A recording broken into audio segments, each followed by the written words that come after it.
හැමෝටම ආයුබෝවන්. එමනම් දුවලා පුතාලා අපි මේ නැවත වතාවක් අද හමු වන්නේ අපි සුපුරුදු පරිදි මේ දිනවල කරගෙන යන සාකච්ඡාව. එනම් පළාත් අධ්‍යාපන දෙපාර්තමේන්තු විසින් අවසාන වාර පරීක්ෂණයට පාසල් සඳහා නිකුත් කරපු ප්‍රශ්න පත්‍ර සාකච්ඡාව තමයි අපි කරගෙන යන්නේ. අපි කතා කරන විෂය 10 වසර ව්‍යාපාර හා ගිණුම් කරන අධ්‍යයන විෂය. හොඳයි. මම විශ්වාස කරනවා දුවලා පුතාලා මාත් සමග මෙතෙක් රැඳී සිටියා කියලා. එයින් ඔබලා යම් ප්‍රයෝජනයක් ලබා ගත්තා කියලා. විභාගයට සාර්ථකව පිළිතුරු ලියන්නේ කොහොමද කියන පන්නරය ලබා ගැනීම සඳහා. ඉතින් අපි තවදුරටත් අපි ප්‍රශ්න පත්‍ර තව කිහිපයක් අපි සාකච්ඡා කරන්න බලාපොරොත්තු වෙනවා. එතකොට අද අපි තෝරගෙන තියෙන්නේ දුවලා පුතාලා. ඕගලන්ට මේ පේනවා උතුරු මැද පළාත.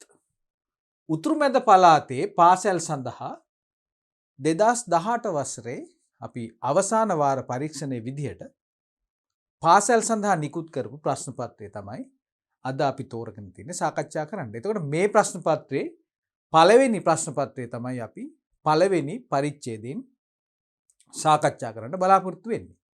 ඉතින් අපි අර හැමදාම අපි පිවිසුම ගන්න වෙලාවේ අපි පොඩි මතක් කිරීමක් කරනවා මේ ප්‍රශ්න පත්‍රයේ ව්‍යුහය කොහොමද සකස් වෙන්නේ කියලා.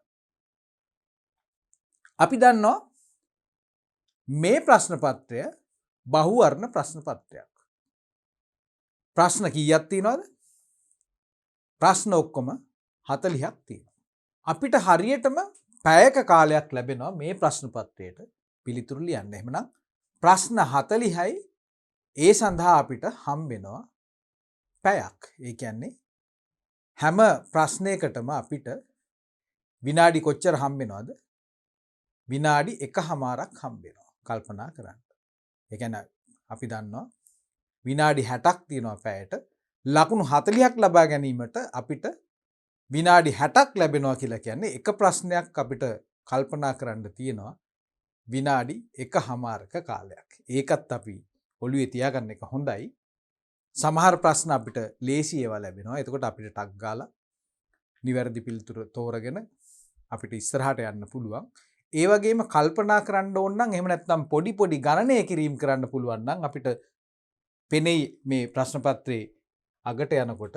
මොකද අපි දන්නවා ප්‍රශ්නාංක සාමාන්‍යයෙන් 16න් පස්සේ ප්‍රශ්නාංක 17 ඉඳලා අපිට තියෙන්නේ මේ ගිණුම් කරන ආශ්‍රිත ගැටලු. ඉතින් ඒක හන්ද පුංචි පුංචි ගණන් හදන්නත් පුළුවන්.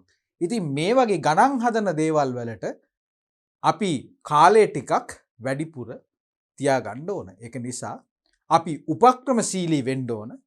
අපිට ඉක්මනට පිළිතුරු ලියන්න පුළුවන්. අපේ විශ්වාස මට්ටම ඉහළ ප්‍රශ්න තියෙනවා නම් අපි වැඩිපුර කාලයක් අපි ඒ සඳහා වැය කරන්නේ නැතුව අපේ මේ රන්හා වටින කාලය අපි ඉතා හොඳින් බුද්ධිමත්ව අපි ප්‍රයෝජනයට ගන්න ඕන නිසා. ඉතින් මේ සමහර ඒවා පුංචි පුංචි ගණන් හදන්න තියෙනවා. මේ වගේ මේ 25 වෙනි ප්‍රශ්නය. ඒකයි මම කිව්වේ. ඉතින් අපි නැවත වතාවක් මේකේ මුලට එමු. මේකේ උපදෙස් දීලා තියෙනවා. මේ උපදෙස් ටික ඉස්සෙල්ලම අපි හොඳින් කියවන්න ඕන. අපි මේ වගේ ප්‍රශ්න පත්‍ර වලට ලියලා වාර විභාග වලට ලියලා ඊට පස්සේ අපි 11 වසරේදී නම් අපි ඇත්තටම මේ සාමාන්‍ය පෙළ විභාගයේදී අපිට ලැබිච්ච පසුගිය විභාග ප්‍රශ්න පත්‍රත් අපි පිළිතුරු ලියලා තමයි යන්නේ. ඒක හන්ද විභාගයට වාඩි වෙනකොට අපි මේ උපදෙස් සියල්ල අපේ ඔළුවේ තියෙනවා. ඒ උපදෙස් සියල්ල අපේ ඔළුවේ තිබුණත් ප්‍රශ්නයක් නැහැ. අපිට ලැබෙන්නේ අලුත් ප්‍රශ්න පත්‍රයක් නිසා හැමෝම මේකේ දීලා තියෙන උපදෙස් ටික නිවැරදිව කියවන්න.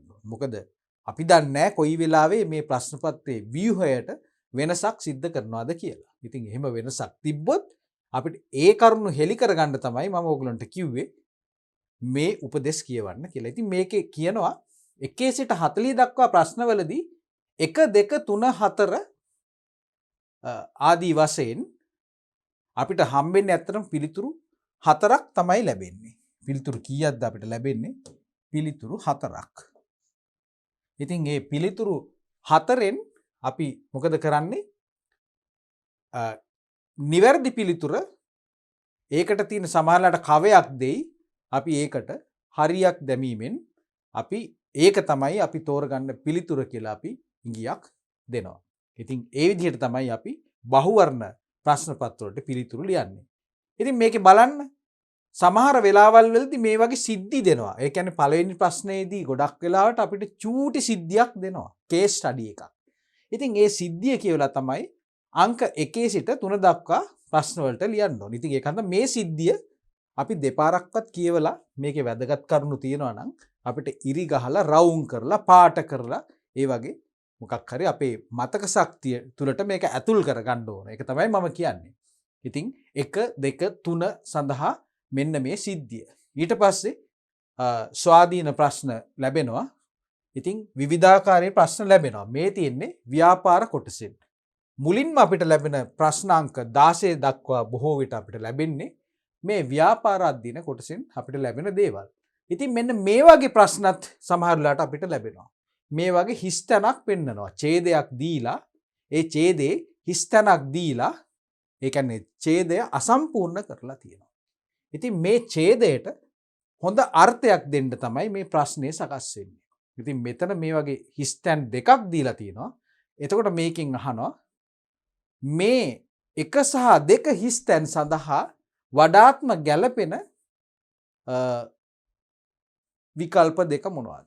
දීලා තියෙන පිළිතුරු දෙක මොනවද කියලා. එතකොට මේ ඡේදයෙන් අපිට එනවා හොඳ තේරුමක් ව්‍යාපාර අධ්‍යයනයේ විෂයක් එක මාතෘකාවක් අලලා ඒ තේරුම අපි මතු කරගන්න ඕන. මෙන්න මේකේ දීලා තියෙන මේ විකල්ප පිළිතුරු මෙතනට දාලා අපි බලනවා ඒකෙන් හෙලිදරව් වන කියවන කරුණ නිවැරදිද කියලා. ඉතින් ඒකෙන් නිවැරදිම කරුණක් අපිට මතු කරගන්න පුළුවන් නම් සංගවිච්ච අර්ථය අපිට මතු කරගන්න පුළුවන් නම් අන්න ඒ පිළිතුර තමයි අපි තෝරන්නේ මේ වගේ ප්‍රශ්නයකදී.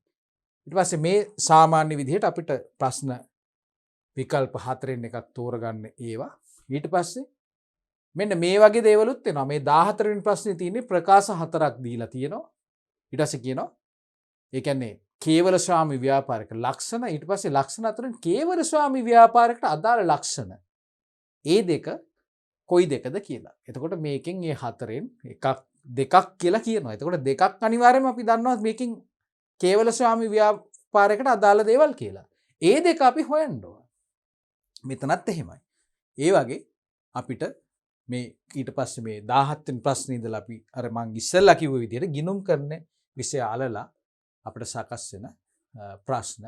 ඉතින් ඒ වගේ අවස්ථාවකදී අපි පුංචි පුංචි ගණන් හදන්න තියෙනවා නම් අපිට කටුකොලයක් අරගෙන ඒකේ ගණන් හදලා අපි පිළිතුර හොයාගෙන ඒ පිළිතුර තියනවාද කියලා බලන්න ඕන ගැලපෙන විදිහට. ඒ අනුව තමයි අපි ප්‍රශ්නෙට උත්තරේ හොයන්නේ. පිළිතුර ගැලපෙන්නේ නැත්නම් එහෙම ඒ කියන්නේ අපිට වැරදිලා. ඒක හන්ද අපි එතකොට නැවත කල්පනා කරලා බලන්න ඕන. අපි අතින් යම්කිසි වරදක් සිද්ධ වුණාද මේ කුඩා ගණනය කිරීමේදී පුංචි ගණන හැදීමේදී මොකද්ද සිදුවෙච්ච වරද අපි නැවත බලලා අපි වඩාත් ගැළපෙන පිළිතුර හොයන්න ඕනේ. ඉතින් මේ ප්‍රශ්න පත්‍රයේ සමහර ප්‍රශ්න දිහා බලනකොට තේරෙනවා මේ කිට්ටුවෙන් යන උත්තර තියෙනවා සමහර වෙලාවට. වැරදිම නැහැ. දෙකක් හරි වගේ තියෙනවා. ඉතින් මේකේ කියන්නේ වඩාත් ගැළපෙන 100% ආසන්නයේ ගැළපෙන පිළිතුර තමයි අපි හොයන්න ඕන. සමහර වෙලාවට වචන මාරු වෙලා තියෙනවා එකම තේරුම එනවා. ඉතින් ඒ වගේ අපි වඩාත්ම නිවැරදි පිළිතුරු සොයන්න අපි පුළුවන් වෙන්න ඕන. ඉතින් මේ විදිහට ප්‍රශ්න 40ක් අපිට තියෙනවා පිළිතුරු දෙන්න. අපිට කාලේ ඉතිරි වුණොත් අපිට පුළුවන් නැවත වතාවක් ප්‍රශ්නේ මුලට ගිහිල්ලා එහෙම නැත්නම් අමාරු ප්‍රශ්නයක් තිබ්බොත් අපිට යම්කිසි සලකුණක් දාලා තියාගන්න පුළුවන් කාලේ ඉතිරි වුණොත් නැවත වතාවක් මේවා චෙක් කරනවා කියලා. ඉතින් අපිට ගොඩක් කාලේ ඉතුරු වුණොත් අපිට නැවත වතාවක් පුළුවන් එකේ සිට ඉක්මනට කියවගෙන ගිහිල්ලා අපේ පිළිතුරු ටික සාර්ථකද කියලා බලාගෙන යන්න. ඉතින් මේ වගේ අපි එතනට ගිහිල්ලා අපි නිකන් ඉන්නේ නැහැ. අපිට පැයක් හම්බ වෙනවා නම් ඒ පැය හැම වෙලාවෙම අපි මේ එක ප්‍රශ්නයක් හරි අපිට වැරදුනාද කියන ඒ වරද ඒ සැකය සැකය ඉවත් කරනතුරු අපි ඒ පිළිතුරු පරීක්ෂා කරලා යම් කිසි නිවැරදි කිරීමක් කරන්න තියෙනවා නම් ඒ නිවැරදි කිරීම අපිට කරන්න පුළුවන්. එහෙමනම් ප්‍රශ්න පත්‍රයට පිළිතුරු ලිවීම සම්බන්ධයෙන් මම හිතනවා ඕගොල්ලන්ට යම් උපදෙස් ටිකක් දුන්නා කියලා මම විශ්වාස කරනවා. දුවලා පුතාලා හැමෝම මේ මම දුන්න උපදෙස් ටික හොඳින් පිළිපැදලා මේ ප්‍රශ්න පත්‍රයට පිළිතුරු ලියන්න මානසික තත්ත්වයේ හොඳ තත්ත්වයෙන් තියාගනී කියලා. හොඳයි. එහෙමනම් අපි බලමු 2018 උතුරු මැද පළාතේ පාසල් සඳහා ඉදිරිපත් කරපු අවසාන වාර පරීක්ෂණයේ පළවෙනි ප්‍රශ්න පත්‍රය බහුවර්ණ ප්‍රශ්න පත්‍රය. අපි දැන් පළවෙනි ප්‍රශ්න 3 සඳහා පිළිතුරු ලියන්න අපි බලමු. අපිට දීලා තියෙන කේස් ස්ටඩි එක කියවලා. මොකද්ද කියන්නේ? තරුපහේ හෝටලයක කෝකියෙකු ලෙස සේවය කරන විශ්‍රාම ලැබූ ප්‍රනීත් කුමාර මහතා හෝටල් සේවයෙන් විශ්‍රාම ලැබූ සුරංජන සමග එකතු වී ප්‍රනීත ආහාර නමින් පෞද්ගලික හෝටල් ව්‍යාපාරයක් නගරේ ආරම්භ කරන ලදී. රාජ්‍ය ආයතන, පෞද්ගලික ආයතන හා නිවාස සඳහා ඔවුන්ගේ පාරිභෝගික සේවය සපයනු ලැබේ. තවද එම ප්‍රදේශයේම වසවිස නැති නමින් පෞද්ගලික හෝටල් ව්‍යාපාරයක්ද පවත්වාගෙන යනු ලැබේ. තේරුණාද? අපේ ව්‍යාපාරය පටන් ගන්න කෙනා කවුද? ප්‍රනීත් කුමාර. ඔහුට හෝටල් සේවයෙන් අත්දැකීම් තියෙනවා. කලින් තරුපහේ හෝටලයක කෝකියෙක් විදිහට තමයි සේවය කළා තියෙන්නේ. ඉතින් තමාගේ වර්ෂ ගාණක් පුරා ලබාගත් අත්දැකීම් තමාගේම ව්‍යාපාරයක් සඳහා යොදවන්න ඔහු පසු කාලයේ තීරණය කරනවා. ඒ අනුව තමයි මේ ප්‍රනීත ආහාර කියන ව්‍යාපාරය බිහි වෙන්නේ. එතකොට ඒ සඳහා ඔහුට තවත් ඔහුගේ මිතුරෙකුත් සම්බන්ධ වෙනවා. එතකොට එයා සම්බන්ධ වෙන්නේ මොන විදිහටද? ප්‍රනීත් කුමාර මහතා හෝටල් සේවයෙන් විසබු සුරංජන සමග එකතු වී. දෙන්නත් එක්ක එකතු වී කියලා කියන්නේ මොකද්ද? එහෙනම් මොකද්ද මේක? දෙන්නෙක් එකතු වෙලා කරන දෙයක් මොකද්ද? මොන ව්‍යාපාරයක්ද? හවුල් ව්‍යාපාරයක්. මේ කරගෙන යන්නේ හවුල් ව්‍යාපාරයක්. යාළුවෝ දෙන්නෙක් එකතු වෙලා. එහෙමනම් එතකොට මේකේ අගභාගයේදී අපිට හම්බ වෙනවා මෙයාට ඉන්න තවත් තරඟකරුවෙක් ගැනත් කියවෙනවා. කවුද? වසවිස නැති කියලා ව්‍යාපාරයකුත් තියනවලු. එහෙම නේද? මේ තියෙන්නේ වසවිස නැති ආහාර කියලා තවත් කඩයක් තියෙනවා. හෝටලයක්. අපේ හෝටලේ නම මොකද්ද? ප්‍රනීත ආහාර. මෙන්න අපේ පටන් ගන්න දේ. අපේ යාළුවෝ දෙන්න පටන් ගත්තේ මේ හෝටලේ. නමුත් තවත් තරඟකරුවෙකුත් මේ නගරේ හෝටල් ව්‍යාපාරයක් කරගෙන යනවා. හොඳයි. අපි දැන් බලමු පළවෙනි ප්‍රශ්නේ මොකක්ද කියලා. ප්‍රනීත ආහාර නම් වූ ව්‍යාපාරය මගින් සපයනු ලබන මිනිස් අවශ්‍යතාවය වන්නේ කුමක්ද? මිනිස් අවශ්‍යතාවය ජීවත් වීම සඳහා අපිට නැතිවම බැරි සාධක. ඒවට අපි කියනවා මිනිස් අවශ්‍යතා කියලා. ඒවා තියෙන්නේ 14යි. සීමිත ප්‍රමාණයක් තමයි තියෙන්නේ. හැමෝටම ජීවත් වෙන්න මේවා ඕන වෙනවා. අපි න්‍යායාත්මක කරුණු අධ්‍යයනයේදී මේවා තමයි දැනගත්ත කරුණු. එහෙමනම් මෙන්න මේ ඉංගිය ඔස්සේ අපේ තියෙන දැනුම ඔස්සේ අපි බලන්න ඕන මේගොල්ලොන්ගේ මේ හෝටල් ව්‍යාපාරයෙන් මේ අවශ්‍යතාවයන්ගෙන් කුමන අවශ්‍යතාවයක්ද සම්පූර්ණ කරගන්න කියලා. අපි දන්නවා ආහාර, ඇඳුම් පැළඳුම්, නිවාස, සෞඛ්‍ය, විනෝදය, ආරක්ෂාව, අධ්‍යාපනය, මේ වගේ ප්‍රවාහනය, මේ වගේ මූලික අවශ්‍යතාවයන් කීපයක් අපි දන්නවා. එතකොට ඔයින් එකක් වෙන්න ඕන අනිවාර්යෙන්ම හෝටලයක්. හෝටලයකින් කුමන නිෂ්පාදනයක්ද එලි දක්වන්නේ? ඒ නිෂ්පාදනයෙන් අපි සම්පූර්ණ කරගන්න මිනිස් අවශ්‍යතාවයේ මූලික අවශ්‍යතාවය මොකද්ද? අපි දන්නවා හෝටලයකින් අපි බලාපොරොත්තු වෙන්නේ අපේ ආහාර පාන. එහෙම නැත්නම් ආහාර කියන අවශ්‍යතාවය.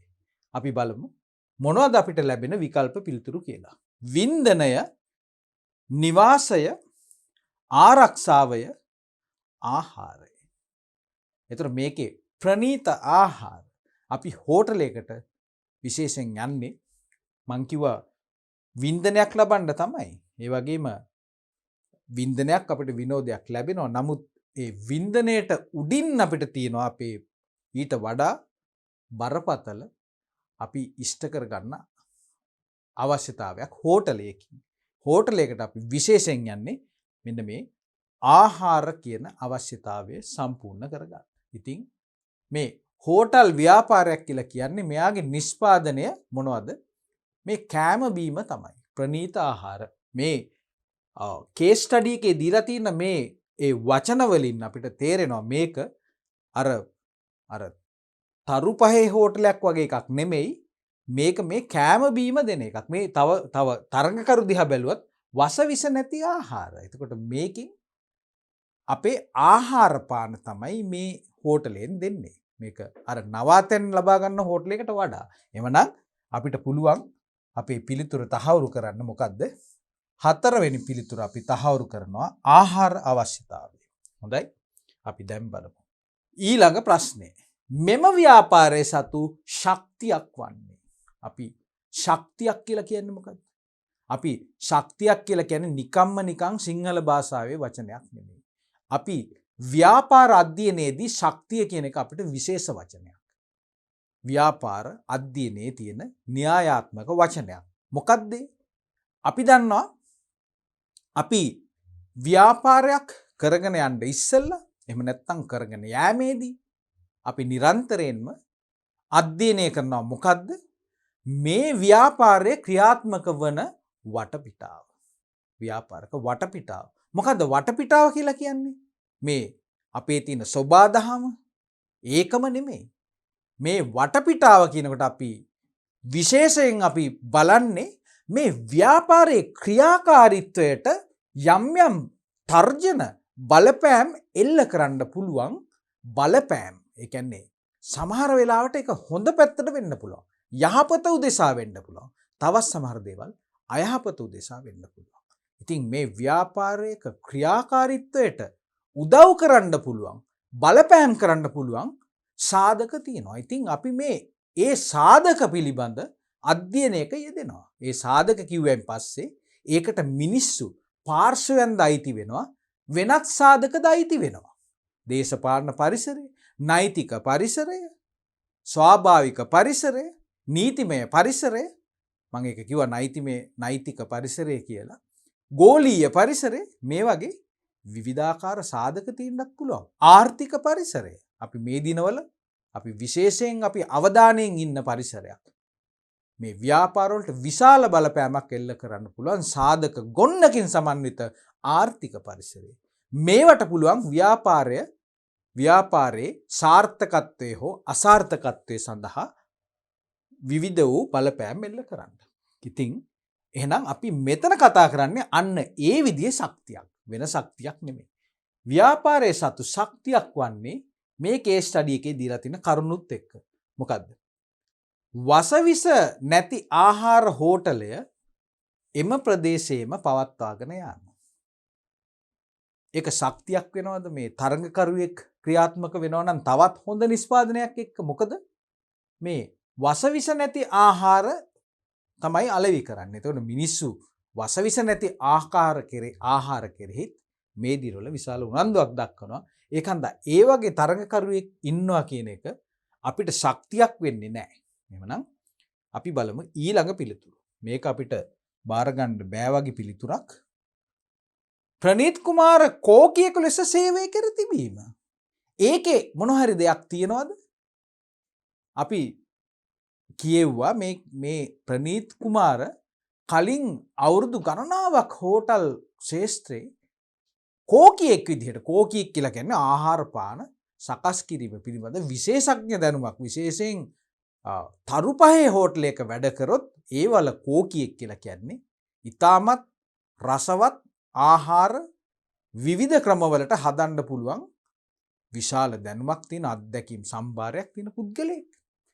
ඒ වගේ පුද්ගලයෙක් ව්‍යාපාරයක් පටන් ගන්නවා නම් තමාගේ ඒ අත්දැකීම් ශේෂ්ත්‍රයට අදාළව ඒක ශක්තියක් වෙන්නේ නැද්ද? අපි බලමු තවත් පිළිතුරු තියනවාද කියලා. හෝටල් ව්‍යාපාරය නගරේම ආරම්භ කිරීම. ඒකත් එක අතකින් හොඳයි. ඒ ව්‍යාපාරය පටන් ගන්න තැන. නමුත් ඒ තැන අපිට අදාළ වන්නේ බොහෝ විට අභ්‍යන්තර පරිසරයට වඩා බාහිර පරිසරය. ඇයි මං අභ්‍යන්තර පරිසරය කියලා කිව්වේ? දැන් ඕගොල්ලන්ට මතක් වෙනවා ඇති මේ ව්‍යාපාරයේ ශක්තියින් හා දුර්වලතාවයන් කියන එක තියෙන්නේ අභ්‍යන්තර පරිසරයේ. බාහිර පරිසරයේ මොකද්ද තියෙන්නේ? අවස්ථාවන් සහ තර්ජන. බාහිර පරිසරයෙන් අපිට එල්ල වෙන්නේ අපිට සමහර වෙලාවට opportunities හම්බ වෙනවා. අවස්ථාවල් හම්බ වෙනවා. ඒක හොඳ දෙයක්. ව්‍යාපාරයේ ප්‍රගමණයට බලපාන කරුණක්. ඒ වගේම තර්ජනයක් කියලා කියන්නේ ව්‍යාපාරයට එන බාධකයක්. එහෙනම් බාධකයක්. එhmenan ස්ථානීය පිහිටීම අදාළ වන්නේ බොහෝ විට බාහිර පරිසරයට. එහෙනම් අපි ශක්තියක් ගැන කතා කරන්නේ. රජය, රාජ්‍ය ආයතන, ඊට පස්සේ පෞද්ගලික ආයතන සඳහා ආහාර සැපීම වගේ දේවලුත් මේකේ තියෙනවා කියලා කියනවා. එතකොට ඒකත් අපිට අදාළ වෙනවද? නෑ. එහෙමනම් අපිට තහවුරු කරන්න පුළුවන් අපි දැක්ක දේ මොකද්ද? මේ ප්‍රනීත් කුමාර තරුපහේ හෝටලයක සේවය කර තිබීම, කෝකියෙකු විදිහට සේවය කර තිබීම තමයි මේ ව්‍යාපාරයට විශාල ශක්තියක් විදිහට ක්‍රියාත්මක වන අභ්‍යන්තර පරිසර බලවේගය. හොඳයි. තුන්වෙනි ප්‍රශ්නෙට යමු. වසවිස නැති ආහාර හෝටල් ව්‍යාපාර. මේ ව්‍යාපාරය ප්‍රනීත ආහාර හෝටල් ව්‍යාපාරයේ කවුරුන්ද? ඇල්මක් ඇති පාර්ශ්වයන්. අපි ඉගෙනගෙන තියෙනවා. ඇල්මක් ඇති පාර්ශ්වයන්. උනන්දුවෙන් කටයුතු කරන පාර්ශ්වයන්. එතකොට වසවිස නැති ආහාර කියන නගරේම පවත්වාගෙන යන අනෙක් ව්‍යාපාරය අපේ ව්‍යාපාරයට ඇල්මක් දක්වනවද? එහෙම නැත්නම් අපි මේ වසවිස ව්‍යාපාරය, වසවිස නැති ආහාර ව්‍යාපාරය කෙරෙහි අපි ඇල්මක් දක්වනවද? ඔය කියන කරුණු කාරණා දෙකම සිද්ධ වෙනවා. අපි ඔහු ගැන විපරමින් ඉන්නවා, ඔහු අප ගැන විපරමින් ඉන්නවා. ඇයි ඒ? මොකද අප දෙගොල්ලම කරන්නේ එකම ගනුදෙනුකරුවන් කොට්ටාසයකට සේවය කරන්න තමයි අපේ භාණ්ඩ හා නිෂ්පාදන අපි පෙළගස්වන්නේ. ඒක නිසා දවල්ට කනවා නම් හෝටල් දෙකකින් කන්නේ නැහැ. එක හෝටලයකට තමයි කෑමට යන්නේ. එහෙමනම් අපේ ගනුදෙනුකරුගේ තෝරා ගැනීම අද දවල් ආහාර සඳහා අපේ හෝටලේ වෙන්න ඕනේ. එහෙම නැතුව වසවිස නැති ආහාර කියන හෝටලයට යනවා නම් අපිට ඒක බලපාන කරුණක්. ඒක නිසා මේ වසවිස නැති ආහාර කියන ව්‍යාපාරයේ කවුද? සැපයුම්කරුවෙක්ද? තරගකරුවෙක්ද? කළමනාකරුවෙක්ද? අයිතිකරුවෙක්ද? අපි දන්නවා වසවිස නැති ව්‍යාපාරය කියලා කියන්නේ අපි උනන්දුවෙන් බලාගෙන ඉන්න, අපි ගැන උනන්දුවෙන් බලාගෙන ඉන්න අපේ තරගකරුවෙක්. තරගකරුවෙක් අපිට තර්ජනයක් වෙන්න පුළුවන්. ඒක නිසා ඔහුගේ ක්‍රියාවන් කෙරෙහි අපි නිරන්තරයෙන්ම අවධානයෙන් තමයි ඉන්න ඕනේ. ඒ වගේම ඔහුත් අපේ ව්‍යාපාරයේ දිහා කිට්ටුවෙන් බලාගෙන නිරීක්ෂණය කරනවා. තමාගේ අලෙවි උපක්‍රම තීරණය කිරීම සඳහා, මිල තීරණය කිරීම සඳහා, වෙනත් සේවාවන් තීරණය කිරීම සඳහා ඒ කටයුතු සඳහා අපේ ව්‍යාපාරය කෙරෙහි ඉතාමත් උනන්දුවෙන් තමයි කටයුතු කරන්නේ. ඊළඟ ප්‍රශ්නය. පහත ව්‍යාපාර ආයතන අතරින් සේවා සැපීමේ ව්‍යාපාර ආයතනය තෝරන්න. කැලණි වයර් නිෂ්පාදකයෝ නිෂ්පාදනයක් වයර් නිෂ්පාදනය කරනවා. ඩෙල්මා සබන් නිෂ්පාදකයෝ වචනයේ පරිසමාප්තියෙන්ම සබන් නිෂ්පාදනය කරනවා. අපෙන් අහන්නේ සේවා සැපීමේ ව්‍යාපාරයක් ගැන. සිද්ධාලේප දන්තාලේප නිෂ්පාදකයෝ නැවත වතාවක් නිෂ්පාදනයක් කරන්නේ ශ්‍රීලක් තොග සහ සෙල්ලර වෙලෙන්දෝ. අන්න එමනම් සේවා සැපීමේ ව්‍යාපාර යක් විදිහට අපිට තෝරගන්න පුළුවන් වෙන්නේ 4 වෙනි පිළිතුරෙන් කියන ශ්‍රීලක් කියන ව්‍යාපාරය. ඔවුන් තොග සහ සිල්ලර වෙළඳාමේ යෙදී සිටිනවා. ඒ වගේ ව්‍යාපාරයක් අපි කියන්නේ වර්ග කරන්නේ සේවා සපයන ව්‍යාපාරයක්. එනම් අපි කරන්නේ පාරිභෝගික තෘප්තිය ඇති කිරීම සඳහා යම් කිසි ක්‍රියාවක් හෝ ක්‍රියාවලියක් තමයි සිද්ධ කරන්නේ. අපි පාරිභෝගිකයා වෙනුවෙන් නිෂ්පාදකයාගෙන් භාණ්ඩ රැස් කරලා අපේ ව්‍යාපාරයට ප්‍රවාහනය කරලා අපේ ගණදෙනුකරුවන්ගේ අවශ්‍යතාවයන් සඳහා ඒ මොහොතේ ලබා ගැනීමට මිලදී ගැනීමට අවශ්‍ය පහසුකම් සලසන ව්‍යාපාරයක් නිසා අපි ඒ වගේ ව්‍යාපාරයකට කියනවා සේවා සැපීමේ ව්‍යාපාරයක් කියලා. හොඳයි. පස්වෙනි ප්‍රශ්නය බලමු. මූල්‍ය ආයතන. අපි දන්නවා මූල්‍ය ආයතන වලින් ව්‍යාපාරයකට ලැබෙන සේවාවන් මොනවද කියලා. මූල්‍ය ආයතන ව්‍යාපාරය කෙරෙහි උනන්දුවක් දැක්වීමට අදාළ හේතුව මොකක්ද? මූල්‍ය ආයතන අපිට මොකද කරන්නේ? අපිට අපේ වැඩිපුර තියෙන සල්ලි ටික අපිට තැන්පත් කරන්න පුළුවන්, අපිට ණය පහසුකම් දෙනවා, වෙනත් සේවාවන් දෙනවා, ජංගම ගිණුම් පවත්වාගෙන යන්න දෙනවා, අයිරා පහසුකම් දෙනවා. මේ වගේ වාණිජ්‍ය බැංකුවකින් අපිට මූල්‍ය ආයතනයකින් විවිධාකාරයේ ඵල ප්‍රයෝජන තියෙනවා. ඒ වගේ ආයතනයක් අපේ ව්‍යාපාරය කෙරෙහි උනන්දුවෙන් කටයුතු කරන්න හේතුවක් වන්නේ අපි බලමු. හේතු කීපයක් දීලා තිනවා. දෙන ලද ණය අය කර ගැනීමට ඔහු අපි දිහා උනන්දුවෙන් බලනවාද? නිසි පරිදි මුදල් ලබා ගැනීමට, රටේ ජාතික නිෂ්පාදනය වර්ධනය කිරීමට, ආයෝජනයේ සුරක්ෂිත භාවයට. ඉතින් ආයෝජනයේ සුරක්ෂිත භාවයට මූල්‍ය ආයතනය ඇයි අප කෙරෙහි උනන්දුවෙන් කටයුතු කරන්නේ? අපි ආයෝජනය කරලා තියෙනවා නම් ස්ථාවර තැන්පතුවක ආයෙත් උනන්දුවෙන් කටයුතු කරන්න ඕනේ නැහැ. මොකද සල්ලි ටික දැනටවත් අපි ගාව තියෙන්නේ. හැබැයි තව ඩිපොසිට්ස් එකක් ලබා ගන්න නම්, සේවිංස් account එකක් ලබා ගන්න උනන්දුවෙන් කටයුතු කරන්න පුළුවන්. නමුත් අපිට මෙතන කියන්නේ මොකද්ද?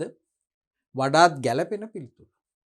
මූල්‍ය ආයතන ව්‍යාපාරය කෙරෙහි උනන්දුවක් දැක්වීමට අදාළ ආසන්නතම හේතුව තමයි මේ දෙන ලද ණය අය කර ගැනීම. ණයක් දීලා තිබ්බොත් ඒ ණය ලබා ගැනීම සඳහා මේ ව්‍යාපාරය හොඳ කළමනාකාරීත්වයකින් යුක්තව ලාභ ලබමින් ඉදිරියට යන ව්‍යාපාරයක්ද නැද්ද කියන එක ගැන නිරන්තරයෙන්ම සැලකිල්ලෙන් ඉන්න නිසා තමයි අපේ ඒක කරන්නේ කොහොමද? අපේ සම්බන්ධතාවය, බැංකුව සහ මේ අපේ ආයතනය අතර තියෙන සම්බන්ධතාවය. ඒ මත තමයි මේ උනන්දුවෙන් කටයුතු කිරීම කියන දේ සිදුවන්නේ. එමනම් අපිට මේකට වඩාත්ම ගැළපෙන පිළිතුරු විදිහට අපිට හොයාගන්න පුළුවන්, මතු කරගන්න පුළුවන් පිළිතුර තමයි දෙන ලද ණය අය කර ගැනීම. 6 වෙනි ප්‍රශ්නය. පහතින් දැක්වෙන්නේ ව්‍යාපාර පරිසරයට අයත් සාධකයන්ද? කවුද ඉන්නේ? අපි දන්නවා ව්‍යාපාර පරිසරයේ විවිධ පාර්ශ්වයන් ඉන්නවා. සාධක වලට අමතරව විවිධ පාර්ශ්වයන් කියලා කියන්නේ සජීවී පුද්ගලයන්. කවුද? අපේ ගණදෙනුකරුවන්, අයිතිකාරයෝ ඉන්නවා, තරඟකරුවන් ඉන්නවා, කළමනාකරුවන් ඉන්නවා, සේවකයින්, සැපයුම්කරුවන්. මෙන්න පාර්ශ්වයන් 6ක් අපිට දීලා තියෙනවා. ඉහත සාධක අතරින් බාහිර පරිසරයට අයත් සාධක පමණක් දැක්වෙන පිළිතුරු. මං කිව්වේ අපි මේ පරිසරය අධ්‍යයනය කරනකොට අපි ඒක මූලික වශයෙන් කොටස් දෙකකට කඩා ගන්නවා. ව්‍යාපාරයේ අභ්‍යන්තර පරිසරය, බාහිර පරිසරය. ඒතර අභ්‍යන්තර පරිසරයේ ඉන්න පුද්ගලයෝ කවුද? ව්‍යාපාරයේ අයිතිකරුවන්, කළමනාකරුවන් සහ සේවකයන්. ඔන්න ඔය ත්‍රිපුද්ගල කණ්ඩායම තමයි ඉන්නේ. අයිතිකරුවෝ, කළමනාකරුවෝ සහ සේවකයෝ. ඒතර බාහිර පරිසරයේ ඉන්නවා තව ගොඩක් අය. තරඟකරුවන්, සැපයුම්කරුවන්, රජය, ඊට පස්සේ මූල්‍ය ආයතන, අනාගත ආයෝජකයෝ, පරිසර සංවිධාන ගොඩක් අය ඉන්නවා. එවනම් බාහිර පරිසරයට අයත් සාධක පමණක් දැක්වෙන පිළිතුර. අපි පිළිතුර හොයන්න ඉස්සෙල්ලා අපි බලමු බාහිර පරිසරයේ සාධක මෙතනින් හඳුනගමු. අයිතිකරුවෝ කියන්නේ බාහිර පරිසරය නෙමෙයි, ගනුදෙනුකරුවන් කියන්නේ බාහිර පරිසරය. ඒක හන්දා අපි ගනුදෙනුකරුවන් ලකුණු කරමු. ඔන්න හම්බ වෙනවා බාහිර පරිසරේ. තරඟකරුවන් කියන්නේ නැවත වතාවක් බාහිර පරිසරේ. කළමනාකරුවන් අභ්‍යන්තර පරිසරයේ, සේවකයන් අභ්‍යන්තර පරිසරයේ, සැපයුම්කරුවන් බාහිර පරිසරයේ. BC සහ F. BCF. BCF තියෙනවද බලන්න? අන්න හතරෙන් පිළිතුර.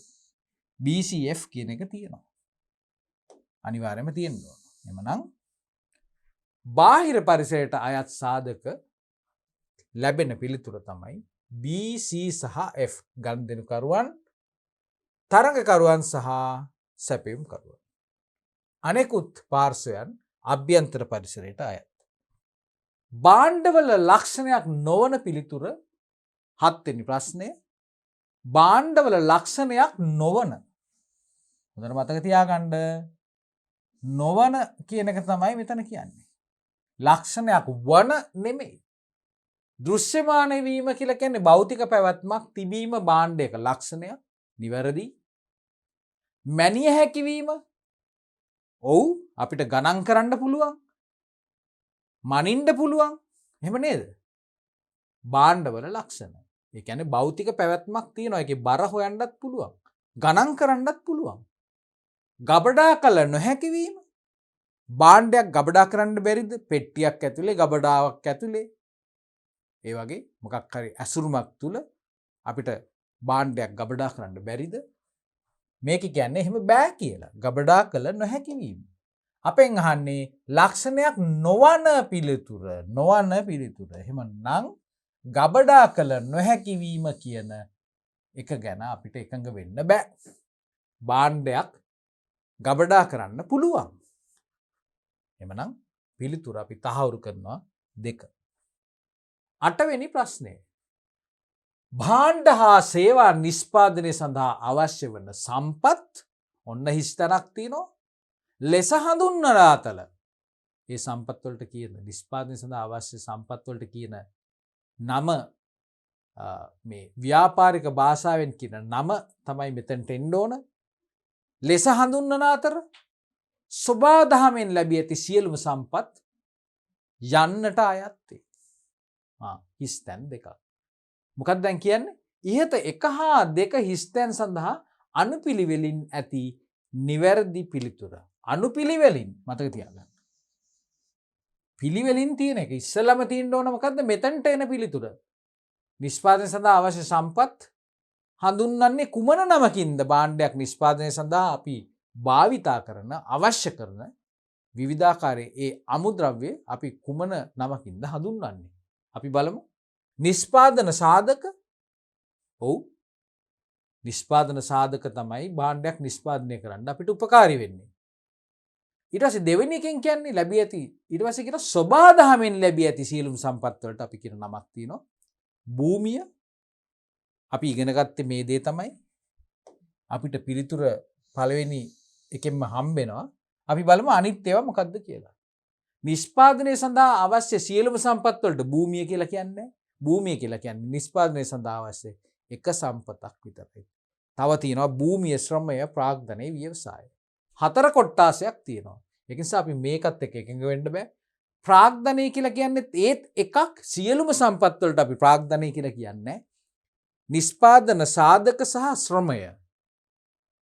අවශ්‍ය සම්පත් නිෂ්පාදන සාධක අන්න මේ පිළිතුරයි පළවෙනි එක නම් හරි. පළවෙනි ස්තන්ට හරි.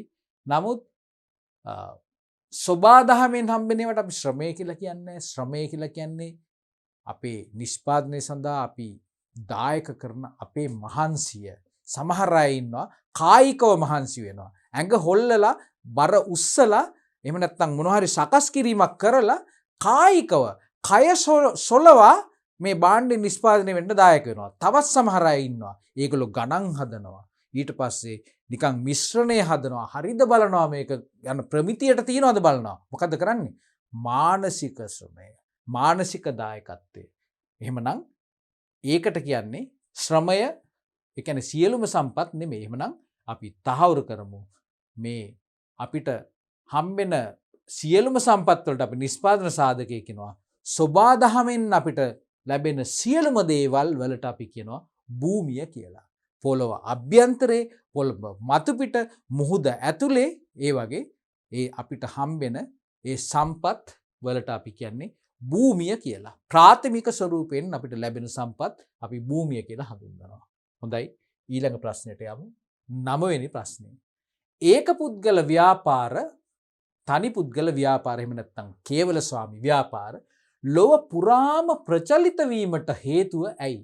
අපි දන්නවා ලෝකේ ගත්තොත් එහෙම සතර දිග්භාගයේ තියෙන ව්‍යාපාර මේවා දිහා ගත්තොත් එහෙම මේ වලින් 75ක් 80ක් විතර අපිට හම්බෙන්නේ මේ තනි පුද්ගල ව්‍යාපාර.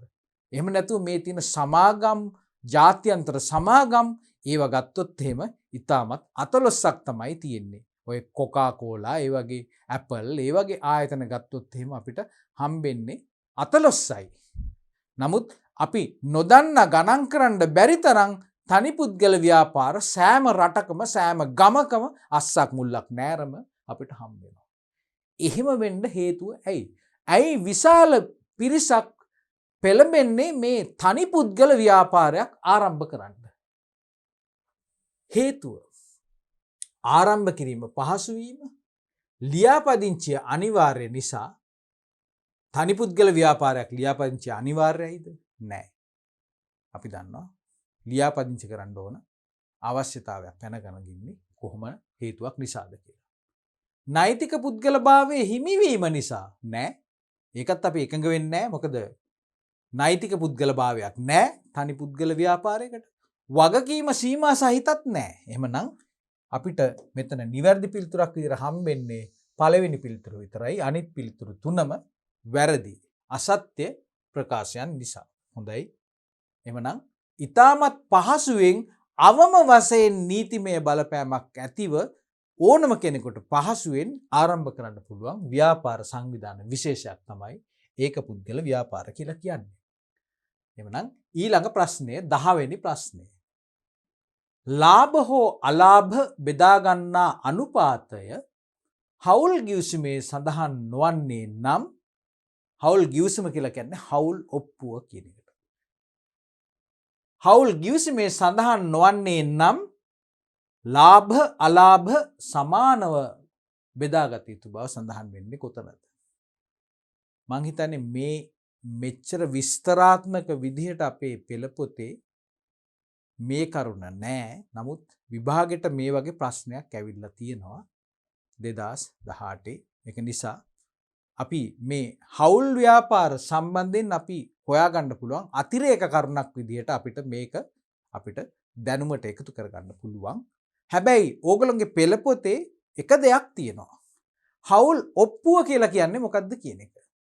හවුල් ඔප්පුව එහෙම නැත්නම් හවුල් ගිවිසුම කියන දේ තමයි අපි ඒකෙදි තමයි හවුල්කරුවන් මේ යම් දේවල් මොන විදිහටද කටයුතු කරන්නේ ඒගොල්ලෝගේ එකඟතාවය ඒක කොහොමද ලාභ බෙදාගන්නේ පරිපාලනයට සහභාගී වෙන්නේ අන්න ඒ කරුණු කාරණා ඒගොල්ලෝ වගකීමට යටත් වන කරුණු විශේෂ කරුණු කාරණා අන්තර්ගත කරලා හදන ලියවිල්ල තමයි හවුල් ඔප්පුව.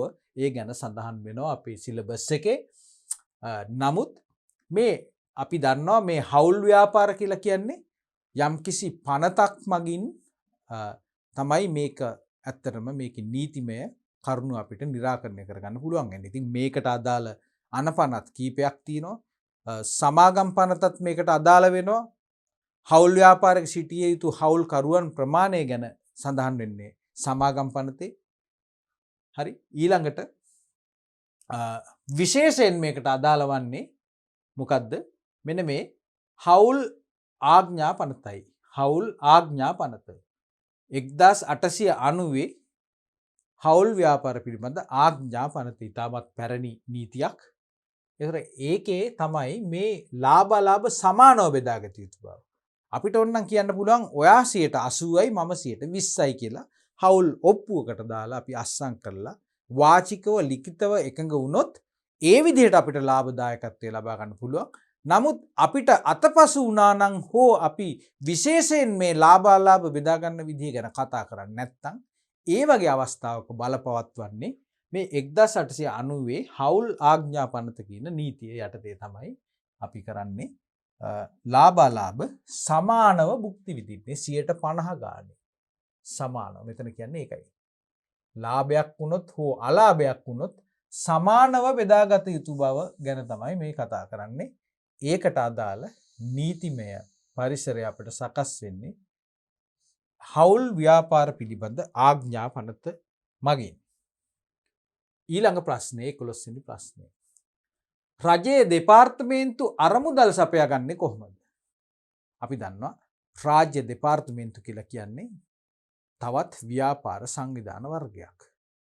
විශේෂයෙන් ලාභ නොලැබීමේ අරමුණෙන් සමාජ සුබ සාධන අරමුණු මුඛ්‍ය කරගෙන ක්‍රියාත්මක වන ව්‍යාපාර සංවිධාන විශේෂයක්. එතකොට මේ වර්ගීකරණය මේ රාජ්‍ය දෙපාර්තමේන්තු කියන ව්‍යාපාර සංවිධාන වර්ගීකරණය අපිට හම්බෙන්නේ අයිතිය අනුව එහෙම නැත්නම් ව්‍යාපාරික හිමිකාරත්වය අනුව අපි ව්‍යාපාර වර්ග කරන්න ගත්තොත් එහෙම අපිට හම්බෙනවා පෞද්ගලික අංශයේ ව්‍යාපාර සහ රාජ්‍ය අංශයේ ව්‍යාපාර. එතකොට රාජ්‍ය අංශයේ ව්‍යාපාර තමයි මේ රාජ්‍ය දෙපාර්තමේන්තු අපිට හම්බ වෙන්නේ. අපි දන්නවා රාජ්‍ය ව්‍යාපාර විදිහට තියෙනවා රජයේ සමාගම් තියෙනවා, රජයේ අමාත්‍යංශ, රජයේ දෙපාර්තමේන්තු, ඒ වගේ ඊට පස්සේ තවත් මේ සංස්ථා කියන විශේෂය, මණ්ඩල, කාර්යාංශ, එතකොට නීතිගත සංස්ථා, ඒ වගේ සංස්ථා තියෙනවා විශේෂ කීප ආකාරයක සංස්ථාවල් අපිට හම්බ වෙනවා රාජ්‍ය සංස්ථා. ඒතර මේ අතරතුර තියෙන තවත් විශේෂ රාජ්‍ය සංවිධාන විශේෂයක් තමයි රාජ්‍ය දෙපාර්තමේන්තු කියලා කියන්නේ. කෘෂිකර්ම දෙපාර්තමේන්තු, ඊට පස්සේ අලෙවි නම් මණ්ඩලය කියලා තියෙන්නේ දෙපාර්තමේන්තු කීපයක් තියෙනවා. ඒ වගේ අධ්‍යාපන දෙපාර්තමේන්තුව ඒකත් යම් කිසි ව්‍යාපාරයක්. එතකොට මේ දෙපාර්තමේන්තුවට අරමුදල්, එතකොට මේගොල්ලන්ට ආදායම් හම්බෙනවද? ප්‍රධාන වශයෙන් මේ අපිට ගණදෙනුකරුවන්ගෙන් ආදායමක් හම්බෙන්නේ නැහැ. අධ්‍යාපන දෙපාර්තමේන්තුව ගත්තොත් එහෙම අපි ළමයිගෙන් අය කරන්නේ, අපි වියදම් කරනවා, අපි ආදායම් නැහැ අපිට. එතකොට අධ්‍යාපන දෙපාර්තමේන්තුවට ආදායම් කොහොමද? වියදම් කරන්න නම් ආදායමක් තියෙන්න ඕන. ඒක ගැන තමයි ප්‍රශ්නේ අහන්නේ. කොහෙන්ද ආදායම් හම්බෙන්නේ කියලා. වාර්ෂික අයවැය ලේඛනය මගින්, කොටස් නිකුත් කිරීමෙන්, සමාජික මුදල් මගින්, හවුල්කරුවන්ගෙන් දෙපාර්තමේන්තුවකට ආධාර හම්බෙන්නේ කොතනින්ද? වාර්ෂික අයවැයෙන් තමයි ප්‍රතිපාදන වෙන් කරන්නේ රාජ්‍ය දෙපාර්තමේන්තුවක වියදම් සඳහා. 12 වෙනි ප්‍රශ්නය. රාජ්‍ය සංස්ථා ගැන. සංස්ථාපනය කියලා කියන්නේ රාජ්‍ය සංස්ථාවක් අපි ආරම්භ කිරීම, නීතිගත කිරීම. රාජ්‍ය සංස්ථා සංස්ථාපනය කරනු ලබන්නේ, ආරම්භ කරනු ලබන්නේ කුමන අනපනතක් යටතේද? හවුල් ව්‍යාපාර ආඥා පනත යටතේ අපිට පිළිගන්න බෑ. හවුල් ව්‍යාපාර කියලා කියන්නේ පෞද්ගලික අංශයේ තියෙන ආයතන විශේෂයක්. රාජ්‍ය සංස්ථා කියලා කියන්නේ රාජ්‍ය අංශයේ ව්‍යාපාර විශේෂයක්. ඒ වගේ රාජ්‍ය සංස්ථාවක් ආරම්භ කරන්නේ සමාගම් පන්ත යටතේත් නෙමෙයි. ඒකත් නැවත වතාවක් පුද්ගලික අංශයේ ව්‍යාපාර සංවිධාන විශේෂයක්. පාර්ලිමේන්තු පනතක් අමාත්‍යවරයාගේ බලතල යටතේ. මෙන්න මේ දෙකෙන් එකක් තමයි මේකට ගැලපෙන්නේ. රජයට සම්බන්ධ දේවල් අපිට හම්බෙන්නේ 3-4. නමුත් අපි කොතනකවත් දැක්කේ නැහැ ඇමතිවරයාගේ බලතල පාවිච්චි කරලා මේ වගේ දෙපාර්තමේන්තුවක් පටන් ගන්න පුළුවන් කියලා. එහෙමනම් අපි දැක්කේ කොහොමද? පාර්ලිමේන්තු විශේෂ හෝ පොදු පනතක් යටතේ ඒ සංස්ථාව ආරම්භ කරන්න අපිට ඒ සඳහා විශේෂිත වූ පනතක් අපිට ඕනනම් සකස් කරන්න පුළුවන්. එහෙම නැත්නම් දැනටමත් සම්මත කරලා තියෙන පොදු පනතක් යටතේ අපිට පුළුවන් අලුතෙන් රාජ්‍ය සංස්ථාවක් ආරම්භ කරන්න. අපි පිළිතුරු සඳහා යොමු වෙමු 13 වෙනි ප්‍රශ්නයට. හවුල් ව්‍යාපාරයක් විසින් පවත්වාගෙන යනු ලබන ලිඛිත ගිවිසුම කියන්නේ ලිඛිතව අපි ගිවිසුමක් කරගෙන යනවා නම් ඒකට මොකද්ද අපි කියන්නේ? හවුල් ආඥාපනත නෑ. හවුල් ආඥාපනත කියලා කියන්නේ හවුල් ව්‍යාපාරයක් සම්බන්ධ කටයුතු නීතිමය පරිසරය සකස් වන පසුබිමක් තමයි හවුල් ව්‍යාපාර ආඥාපනත කියලා කියන්නේ. එහෙම නැත්නම් මේ ගිවිසුම සම්බන්ධයෙන් අපි ඒකට හවුල් ආඥාපන්ත කියලා කියන්නේ හවුල් ඔප්පුව කියලා අපි කියනවා. අපි ඉගෙන ගත්තා හවුල් ඔප්පුව කියලා කියන්නේ හවුල් කරුවන් අතර අපි ඇතැම් අවස්ථාවල අපි ලිඛිතව ඒ ලේඛනයක් විදිහට අපි අත්සන් කරලා තියාගන්නවා. ඒකට අපි තවත් නමක් කියනවා හවුල් ඔප්පුව කියලා. සංස්ථාපිත ප්‍රකාශනය කියන එක අපිට හම්බෙන්නේ සීමිත සීමා සහිත සමාගම්වලදී. ඊට පස්සේ ලියාපදිංචි සහතිකයත් අපිට හම්බෙන්නේ මොකද්ද? ඒක ලියාපදිංචියේදී අපිට ඒ අදාළ රාජ්‍ය ආයතන විසින් නිකුත් කරන සහතිකයක්. එහෙම නැතුව මේ හවුල්කරුවන් අතර එකඟතාවයේ ගැන කරුණු කාරණා අඩංගු ලියවිල්ලක් නෙමෙයි ලියාපදිංචි සහතිකය කියලා කියන්නේ බිස්නස් රෙජිස්ට්‍රේෂන් සර්ටිෆිකේට් කියලා අපි ඉංග්‍රීසියෙන් කියනවා. එහෙමනම් අපි බලමු තවත් ප්‍රශ්න 3ක් තියෙනවා ව්‍යාපාර කොටසෙන් 14 වෙනි ප්‍රශ්නේ. ඒකත් ව්‍යාපාර සංවිධාන අලලා සකස් වෙන ප්‍රශ්නයක්. මොකද්ද ප්‍රශ්නේ? ව්‍යාපාර සංවිධානවල ලක්ෂණ කීපයක් පහත දැක්වේ. විවිධ ව්‍යාපාර සංවිධාන තියෙනවා පුද්ගලිකාංශේ රාජ්‍යාංශේ. ඒවල ලක්ෂණ කීපයක් තමයි අපිට මේ ABCD විදිහට දෙන්නේ. ලාභාලාභ තනිව භුක්ති විඳීම, තනියෙන් ලාභයක් හෝ අලාභයක් වුණොත් ඒක තනි පුද්ගලයෙක් විසින් විඳ දරා ගන්නවා, භුක්ති විඳිනවා. එහෙම කරන ආයතනයක් ගැන කියනවා, ලක්ෂණයක් ගැන කියනවා. ලියාපදිංචිය අනිවාර්ය වීම ගැන කියනවා. සමහර ව්‍යාපාර ලියාපදිංචිය අනිවාර්යයි. අපි බලමු ව්‍යාපාර සංවිධාන අලලා ගත්තොත් එහෙම. ව්‍යාපාරේ නමින් බදු ගෙවන්නත් පුළුවන්. ලාභ තනියෙන් භුක්ති විඳින අතර ලියාපදිංචිය අනිවාර්යයෙන්ම කරන්න ඕන. ව්‍යාපාරේ නමින් බදු ගෙවිය හැකිය වගකීම අසීමිත වේ. මේ ව්‍යාපාර සංවිධානවල ලක්ෂණ. හැබැයි එක සංවිධානයක ලක්ෂණ නෙමෙයි. මේ කවලම් කරලා නිකන් ෆෘට් සැලඩ් එකක් වගේ විවිධ ව්‍යාපාර සංවිධාන තියෙනවා කියලා අපි දන්නවා. ඒවල ලක්ෂණ එකතු කරලා තනින් එකතු කරලා තමයි මෙතන මේ හතරක් හදලා තියෙන්නේ. දැන් අපි බලමු ප්‍රශ්නය අහමු අපි ඉස්සෙල්ලම. ප්‍රශ්නය අහුවෙන් පස්සේ අපිට තේරෙයි මේ මොනවද කියලා. ඉහත ලක්ෂණ අතරින් කේවල ස්වාමි ව්‍යාපාරයකට අදාළ ලක්ෂණ ඇතුළත් පිළිතුර වන්නේ. මං කිව්වනේ මේක ෆෘට් සැලඩ් එකක් වගේ කියලා. එතන මේ හතරෙන් ලක්ෂණ හතරෙන් කීයක්ද? කීයක්ද කියලා නැහැ. තනි පුද්ගල ව්‍යාපාරයක් කේවල ස්වාමි ව්‍යාපාරයකට අදාළ වන ලක්ෂණ මොනවද? අදාළ නොවන නෙමෙයි අහන්නේ අදාළ ලක්ෂණ. තනි ව්‍යාපාරයකට අදාළ ලක්ෂණ. ලාභාලාභ තනියෙන් භුක්ති විඳිනවද? අනිවාර්යෙන්ම. හන්ද අපි ඒක හඳුනගමු.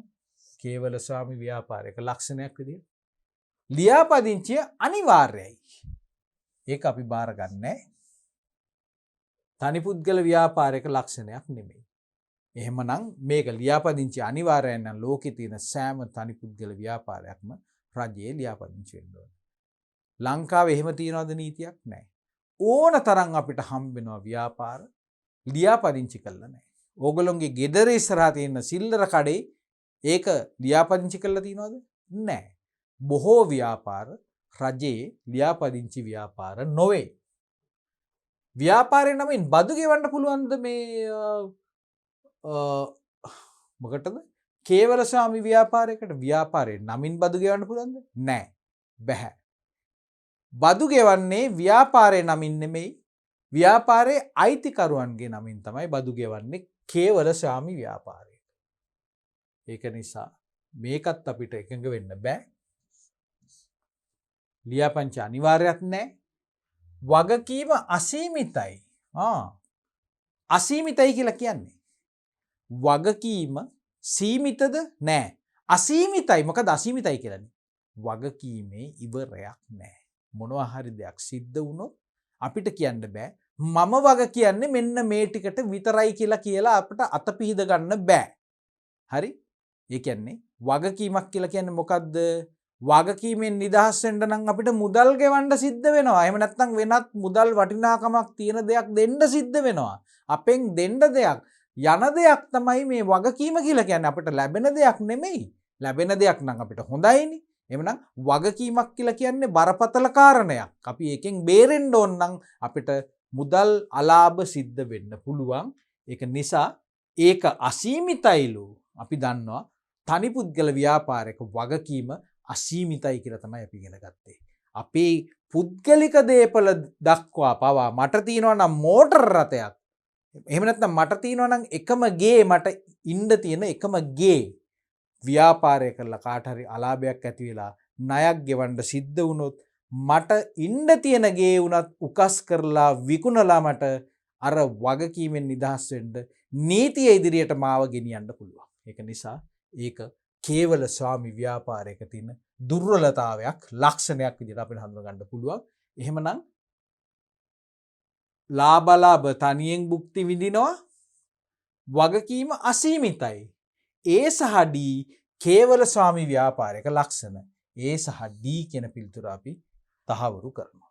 හොඳයි. අපි දැන් ප්‍රශ්න 14කට පිළිතුරු දුන්නා. අපි බලමු 15 වෙනි ප්‍රශ්නය මොකක්ද කියලා. පහතින් දැක්වෙන්නේ විදේශ මුදල් වර්ග කීපයකි. එතකොට ලෝකයේ තියෙන හැම මුදලක්ම එකම මුදලක්ද? නෑ. සමහර රටවල් වල එකම වගේ මුදල් පාවිච්චි කරනවා. නමුත් සමහර වෙලාවට වෙනස්කම් තියෙනවා. හරි. එතකොට යුරෝපා රටවල් යූරෝ කියලා මුදලක් භාවිතා කරනවා. හරි. එතකොට ඉන්දියාවේ රුපියල තියෙනවා ලංකාවේ රුපියල තියෙනවා.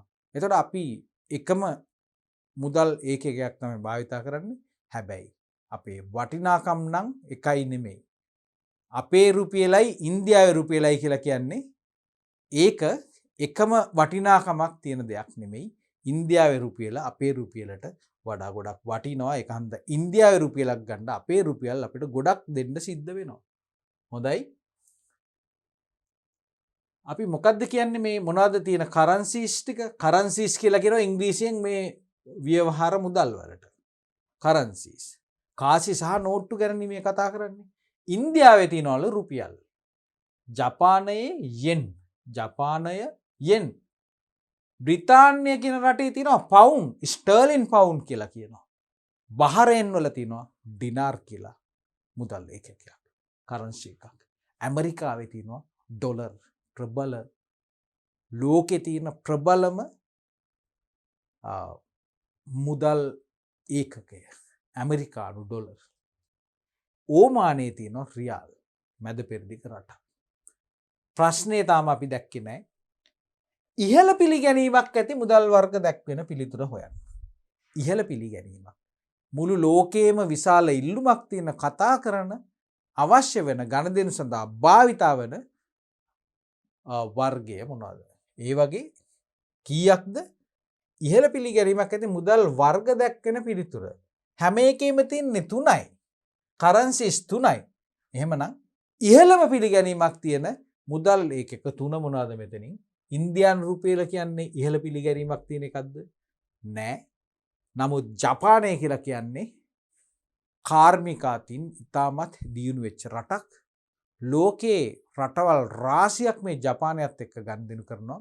විශේෂයෙන් ඔය යන්ත්‍ර සූත්‍ර යාන වාහන සඳහා ඉතාමත් ප්‍රසිද්ධයක් උසුලන ලෝකයේ තියෙන වැඩිම වාහන අලෙවියක් තියෙන රට තමයි ජපානය කියලා කියන්නේ. ඒක හන්ද ජපානයේ භාවිතා වෙන පවුන් අපිට නිතරම වුවමනා වෙන ලෝකයේ ජනප්‍රිය කරන්සි එකක්. ඒක නිසා අපි ජපානයේ යෙන් කියන එක අපි ඉහළ පිළිගැනීමක් ඇති මුදල් වර්ගයක් විදිහට හඳුනගමු. ඒ වගේම තමයි බ්‍රිතාන්‍යයේ පවුන් කියන එකත්, ස්ටර්ලින් පවුන් කියන එකත් මිනිස්සු නිතරම කතා වෙන මුදල් ඒකකයක්. බහරේන් ඩිනාර්, ඇමරිකානු ඩොලර් එක. අනිවාර්යෙන්ම අංක 1. එහෙමනම් BCD මේ අනිත් ඒවා මොකද 3යිනේ අපිට තියෙන්නේ. BCD කියලා තියනවද? නෑ.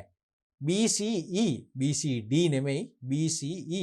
BCE තියනවා නම් අපි ඒ පිළිතුර බාර ගන්නවා. BCE. yen, ස්ටර්ලින් පවුන්ඩ් සහ ඇමරිකානු ඩොලර්. BCE කියන්නේ අපිට ලැබෙන්නේ පිළිතුර අංක 1. අංක 1 අපි පිළිතුර තහවුරු කරනවා. ලෝකයේ ඉහළ පිළිගැනීමක් ඇති මුදල් වර්ග 3ක් විදිහට. ප්‍රශ්න අංක 15ක් අපි දැන් උත්තර දුන්නා. 16 වෙනි ප්‍රශ්නයත් අපි දැන් උත්තර දෙන්න සූදානම්. ව්‍යාපාර සංවිධානවල ලක්ෂණ කීපයක් පහතින් දැක්වේ. සාමාජික ගාස්තුවලින් ප්‍රාග්ධනය සපයා ගැනීම, සාමාජික ඡන්දයෙන් පාලන කටයුතු සඳහා අධ්‍යක්ෂ මණ්ඩලයක් තෝරා ගැනීම, ප්‍රධාන අරමුණ සමාජීය සුභසිද්ධිය. මේ වගේ ලක්ෂණ වලින් සමන්විත වන ව්‍යාපාර සංවිධානය කුමක්ද? මට දැන් මේක මතක් වෙනවා. මම හිතනවා මට මේ මතක් වෙනවා වගේම අපේ දරුදැරියන්ටත් මේ ව්‍යාපාර සංවිධාන විශේෂය මොකක්ද කියලා මතක් වෙනවා ඇති. අධ්‍යක්ෂ මණ්ඩලයක්, සමාජිකයන්ගේ ඡන්දයෙන් පත්වන අධ්‍යක්ෂ මණ්ඩලයක්, ප්‍රධාන අරමුණ ලාභ ලැබීම නෙමෙයි, සමාජිකයන්ගේ සුභසිද්ධිය, මේ වගේ ආයතනයක්. මොකද්ද මේක එහෙමනම්? සමාජික ගාස්තු මොකද්ද? රාජ්‍ය සංස්ථාද, සමිතිද, සංස්ථාපිත සමාගම්ද? මොකද්ද මේකට අදාළ වන්නේ?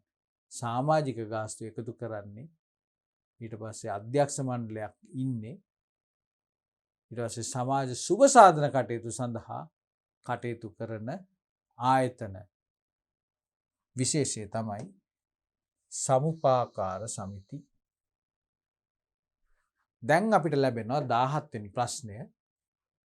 ගණදෙනු සම්බන්ධ ප්‍රශ්නයක්. ඒ කියන්නේ අපි දන්නවා මෙතනින් ඉස්සරහට අපිට එන්නේ ව්‍යාපාර අධ්‍යයන කොටස අපි අවසන් කළා. දැන් මේ ගිණුම් කරන අධ්‍යයන කොටසෙන් අපිට අහන ප්‍රශ්න තමයි මෙතනින් එහාට අපිට හම්බෙන්නේ. පහත ගණදෙනු අතුරින් හිමිකම වැඩිවීමට බලපාන ගණදෙනුව කුමක්ද? හිමිකම අපි දන්නවා හිමිකම කියන්නේ මොකක්ද කියලා. ගිණුම් කරන සමීකරණය. ව්‍යාපාරේ වත්කම් සහ මේ වත්කම් අයත් වන්නේ කාටද කියන සම්බන්ධතාවය තමයි අපි ගිණුම් කරන සමීකරණයෙන් පෙන්වන්නේ. ගිණුම් කරන මූලධර්ම තුනකින්, මූලිකාංග තුනකින් මොනවද? වත්කම්, හිමිකම් සහ වගකීම්. ව්‍යාපාරයේ වත්කම්, හිමිකම් සහ වගකීම්. ඒතර ගිණුම් කරන සමීකරණය කියලා මොනවද කියන්නේ? ව්‍යාපාරයක තියෙන වත්කම් සමානයිලු ව්‍යාපාරයේ අයිතිකරුවන්ගේ ප්‍රාග්ධනයට එකතු කරන්න ඕන ව්‍යාපාරයේ වගකීම්, එහෙම නැත්නම් ණය ප්‍රාග්ධනය. මතක තියාගන්න, ව්‍යාපාරයක බාරයට පත්වන වත්කම් සියල්ලම සමාන වෙනවා අයිතිකරුවන් විසින් යොදන ප්‍රාග්ධනය සහ ණය ප්‍රාග්ධනය. ඇයි මේ වත්කම් ටික අපි කොහොම හරි ගන්න දෙපැයි? මේකේ අයිතිකාරයෙක් ඉන්න ඕන. මේ වත්කම් ටික ව්‍යාපාරයට අත්පත් කරගන්න කවුද මුදල් දුන්නේ? මූලනය කරේ කවුද? එහෙම කොට්ටාස දෙකයි ඉන්නේ. එක්කෝ ව්‍යාපාරයේ අයිතිකරුවන් දෙන්න ඕන මේ වත්කම් ගන්න සල්ලි. එහෙම නැත්නම් කවුද දෙන්න ඕන? ණය ප්‍රාග්ධනය සපයන පුද්ගලයෝ. එක්කෝ බැංකු, එහෙම නැත්නම් වෙනත් අපිට ණය දෙන්න සූදානම් පුද්ගලයෝ.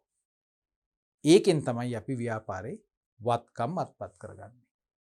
ඒ අපිට මුලින්ම මුදල් ලැබෙන විදිහ. ඊටත් අමතරව අපිට මේ ව්‍යාපාරය කරගෙන යන විට අපේ වත්කම් ඉබේම වැඩි වෙනවා. ආයි අලුතෙන් සල්ලි දාන්න ඕනේ, වැඩි වෙන ක්‍රමයක් තියෙනවා. ඒ කොහොමද? අපිට ලැබෙන ලාභ, හරිනේ.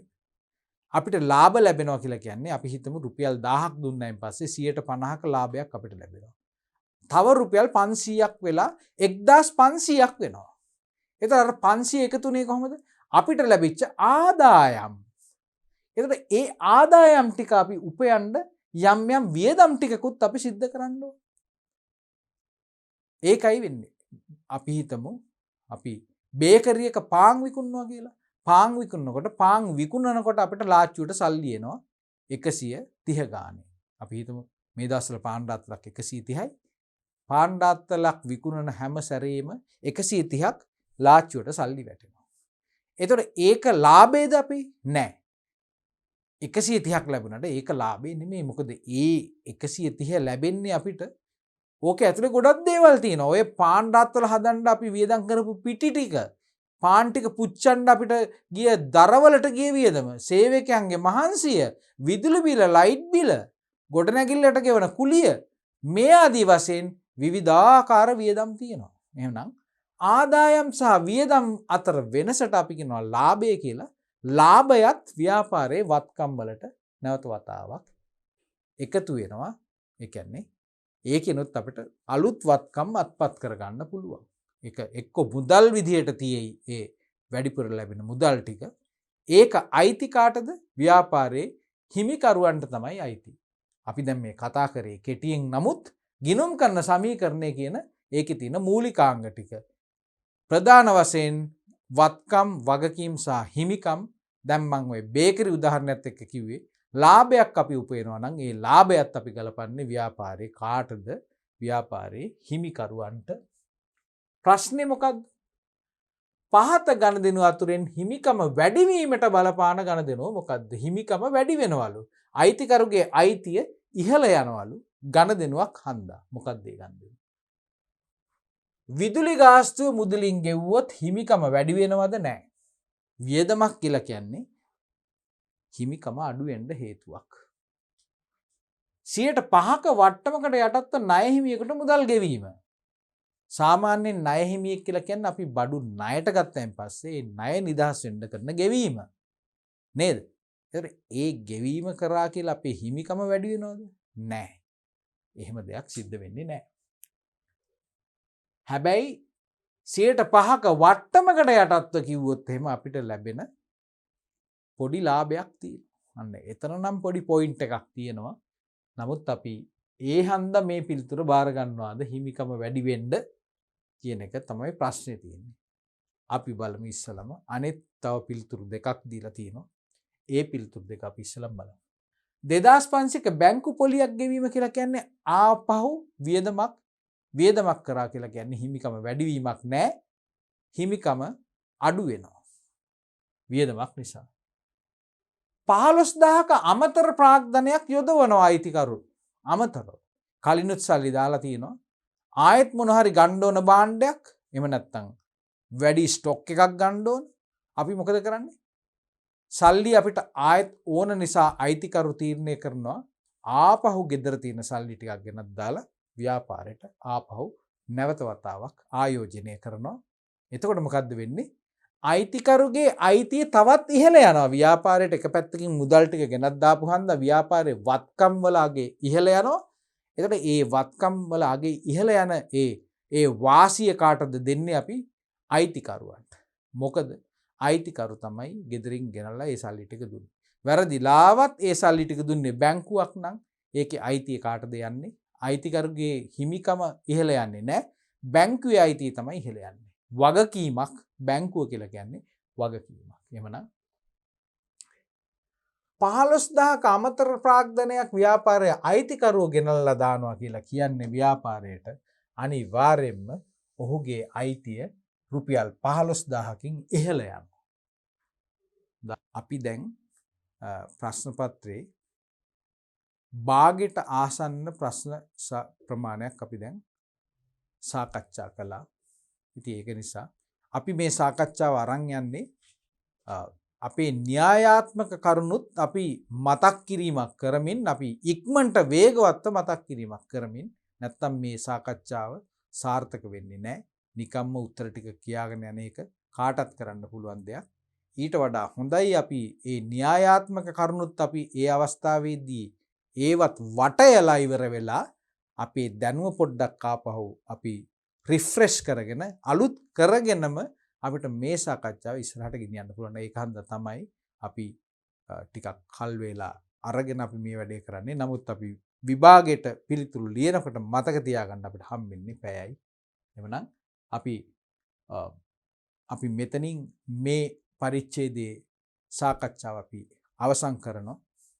මේකේ 18 වෙනි ප්‍රශ්නේ ඉඳලා 40 වෙනි ප්‍රශ්නේ දක්වා ඉතිරි ප්‍රශ්න කොටස් ටික අපි සාකච්ඡා කිරීම අපි ආරම්භ කරන්නේ දෙවන පරිච්ඡේදයෙන්. ඒක නිසා දුවලා පුතාලා හැමෝටම මම නැවත වතාවක් ආරාධනය කරනවා අපේ මේ 2018 උතුරු මැද පළාතේ ප්‍රශ්න පත්‍ර අංක 1 ඒ සාකච්ඡාවේ දෙවන පරිච්ඡේදයට මාත් සමග නැවත වතාවක් එකතු වෙන්න කියලා.